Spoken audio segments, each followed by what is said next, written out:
मौजूद थे।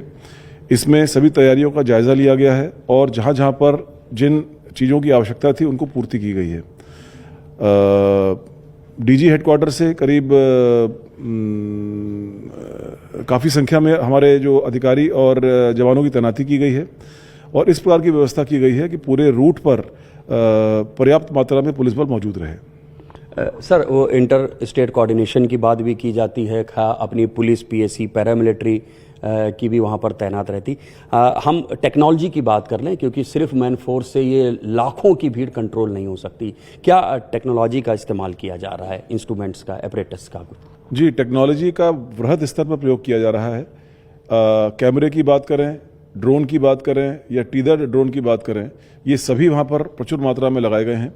करीब 30,000 कैमरे लगाए गए हैं, करीब 500 के करीब ड्रोन लगाए गए हैं और टीदर ड्रोन लगाए गए हैं। और इस बार इन सभी का जो आउटपुट है वो हमारे यहाँ पर डीजी ऑफिस में, डीजी कंट्रोल रूम में हमको लगातार प्राप्त हो रहा है। लाइव कवरेज हमको मिल रहा है, जिससे कि और विभिन्न स्तरों पर भी उसका जो फीड है वो प्राप्त हो रहा है, जिससे कि इस बात की लगातार जानकारी मिल रही है कि कहाँ पर किस प्रकार की भीड़ है, आगे कहाँ पर आगे भीड़ बढ़ने की संभावना है और उसी हिसाब से आगे की तात्कालिक रणनीति के अनुसार कार्य किया जा रहा है। सर, एक बहुत बड़ी चुनौती होती कांवड़ यात्रा के दौरान ट्रैफिक मैनेजमेंट। ट्रैफिक मैनेजमेंट के लिए क्या निर्देश दिए गए हैं, और जो कांवड़ यात्रियों के लिए शिविर लगाए जाते हैं जगह जगह भंडारे, उसके लिए क्या निर्देश है? जहाँ तक ट्रैफिक व्यवस्था की बात है, आपको मालूम है कि पश्चिमी उत्तर प्रदेश की जो मेन सड़कें हैं वहाँ पर जो हैवी ट्रैफिक है, मीडियम ट्रैफिक है, उसको विभिन्न समयों के लिए हम लोग डाइवर्ट करते हैं। तो विभिन्न डाइवर्जन प्लान इन प्लेस हैं।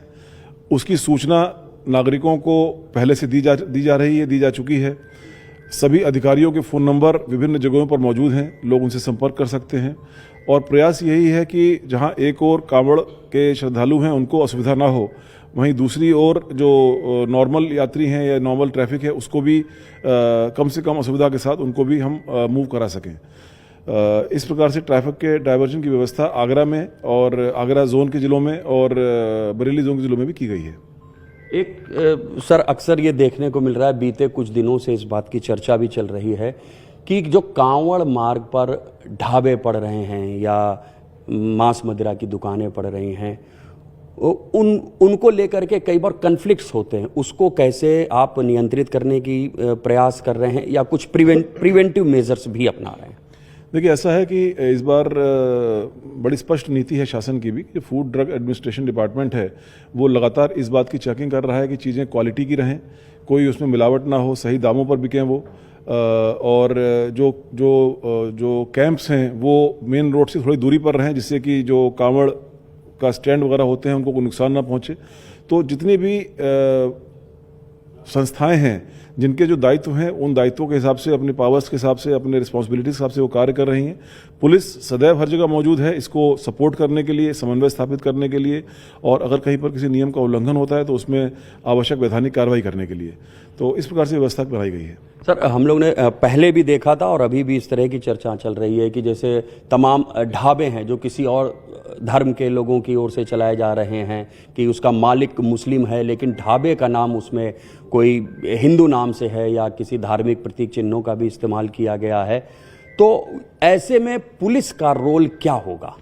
ये बड़ा स्पष्ट है। देखिए कि किसी भी तरह का इम्पर्सनेशन वो कानूनन अपराध है। अगर किसी को कोई व्यक्ति किसी भी चीज़ को कोई आदमी शिकायत करता है कि वो आदमी इम्पर्सनेट करके कोई कार्य कर रहा है, तो उसको डेफिनेटली हम लोग चेक करते हैं और उस इम्पर्सनेशन के आधार पर जो कार्रवाई, लीगल कार्रवाई होती है वो कार्रवाई की जाती है। और मेरा जो श्रद्धालु हैं उनसे भी अनुरोध है और जो ढाबा संचालक हैं, मालिक हैं, उनसे भी अनुरोध है कि कोई भी इस प्रकार की कार्रवाई ना करें जो कि कानून सम्मत ना हो, विधि विरुद्ध हो। पुलिस द्वारा बहुत ही कड़ाई के साथ जो प्रचलित नियम है उनका अनुपालन भी कराया जाएगा और कोई अगर उनका उल्लंघन कर रहा है तो उनके खिलाफ कड़ी से कड़ी कार्रवाई भी की जाएगी। ढाबों से संबंधित एक और शिकायत पहले भी आती रही है, वो है ओवर रेटिंग या ओवर चार्जिंग की। वो रेट डिस्प्ले नहीं करते हैं, तो क्या पुलिस कुछ ऐसा प्रिवेंटिव मेजर अपनाएगी? जैसा कि मैंने आपको बताया कि जो फूड ड्रग एडमिनिस्ट्रेशन डिपार्टमेंट है उनके अपने नियम हैं, उनके अपने कानून हैं और उनका वो अनुपालन करा रहे हैं। उनकी सहायता के लिए, उनके समन्वय के लिए पुलिस मौजूद है। और अगेन मैं आपके माध्यम से सभी से ये अपेक्षा करूंगा, ये अनुरोध करूंगा कि वो कोई भी ऐसा काम ना करें जो किसी भी प्रकार का कन्फ्लिक्ट जिससे उत्पन्न हो, ट्रांसपेरेंट वे में अपने ढाबों का संचालन करें, जो किसी की आस्था के साथ कोई खिलवाड़ ना हो, किसी की आस्था के साथ कोई इम्पर्सनेशन की वजह से खिलवाड़ ना हो, और जो उचित कानून सम्मत कार्रवाई है, कानून सम्मत बिहेवियर है, उसको करें।